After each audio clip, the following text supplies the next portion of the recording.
नैनं छिन्दन्ति शस्त्राणि नैनं दहति पावकः न चैनं क्लेदयन्त्यापो न शोषयति मारुतः.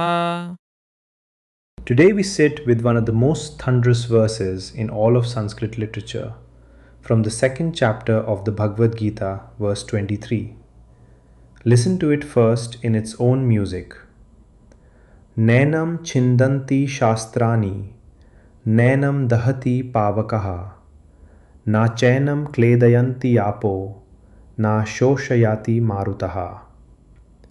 Weapons do not cut this. Fire does not burn this. Water does not wet this.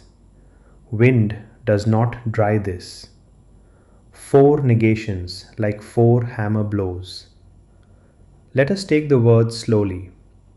Na means not. Enam means this one, and notice how intimate that is.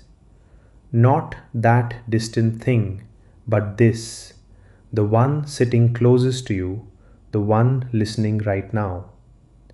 Shastrani means weapons, from a root meaning to cut down. And here is a beautiful secret of Sanskrit. Shastra, a weapon, and shastra, a scripture, are separated by barely a breath. 1 syllable's length divides what wounds from what teaches. Chindanti, they cut, comes from the root chid, to sever. Pavakaha is fire, but its root is pu, to purify. Fire is literally named the purifier. Even the element whose very name means cleansing cannot touch this self, because the self needs no cleansing. Apaha means the waters. Kledayanti, they moisten and dissolve.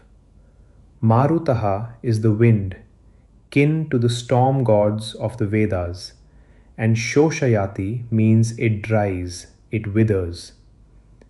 Now who says this and to whom? We are on the battlefield of Kurukshetra. Arjuna, the greatest archer alive, has looked across the battle lines and seen his grandfather, his teacher, his cousins. His bow has slipped from his hand.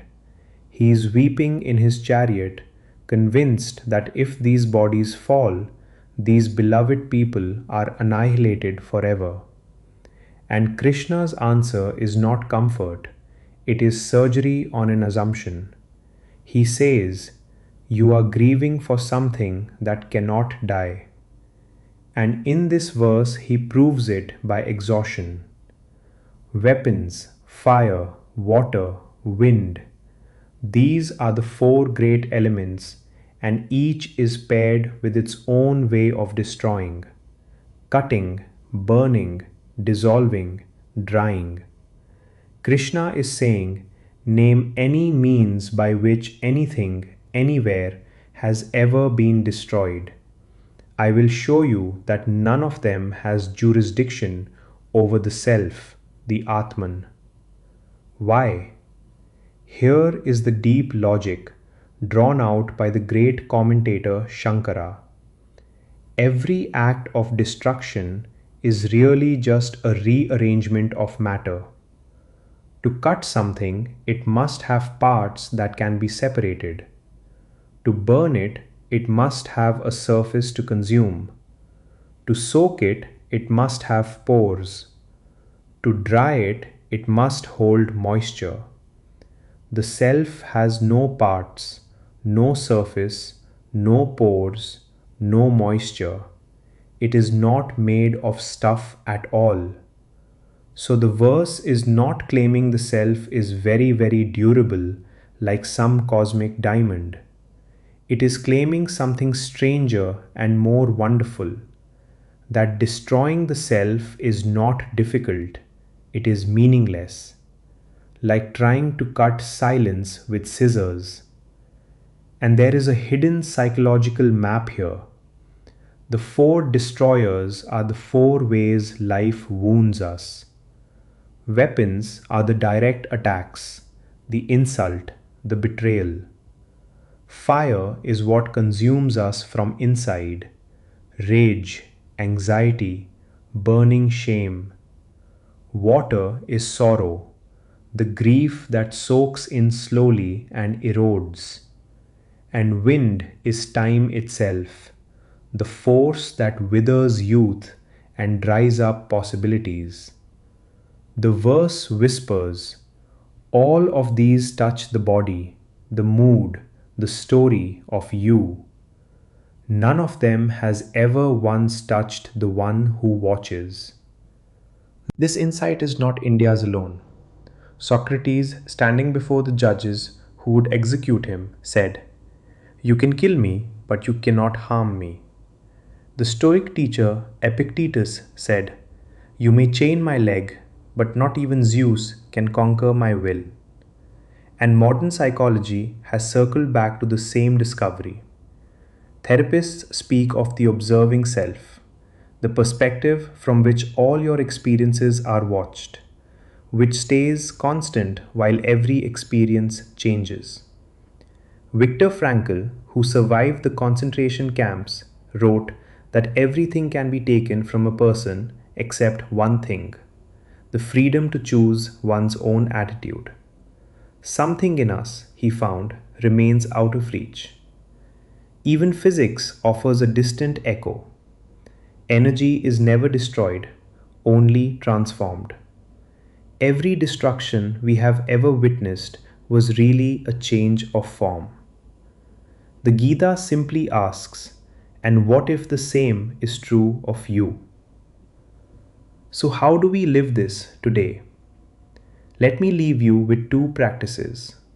First, three questions to carry into your quiet moments. When you were last deeply hurt, what exactly was wounded? The body, the reputation, the self image? And can you find the one who was aware of the hurt and ask whether that awareness itself was damaged? Second, which element is your personal destroyer? The cutting word, the burning anger, the soaking sorrow, or the drying wind of time? And third, if you truly believed something in you is indestructible, what would you stop defending? And here is the exercise. Tonight, sit for 5 minutes with one difficulty that is alive in you now. Walk it through the four negations. Say, "This cuts my plans, but is the awareness watching it cut? This burns in my mind, but is the one who sees the burning burned? This sorrow soaks my heart, but is the witness wet? Time is passing, but has the seer of time aged?" After each question, rest for 3 breaths in the part of you that quietly answers, "No." Weapons cannot cut it. Fire cannot burn it. Water cannot wet it. Wind cannot dry it. And it is reading these words through your eyes right now. Om Tat Sat. नैनं छिन्दन्ति शस्त्राणि नैनं दहति पावकः न चैनं क्लेदयन्त्यापो न शोषयति मारुतः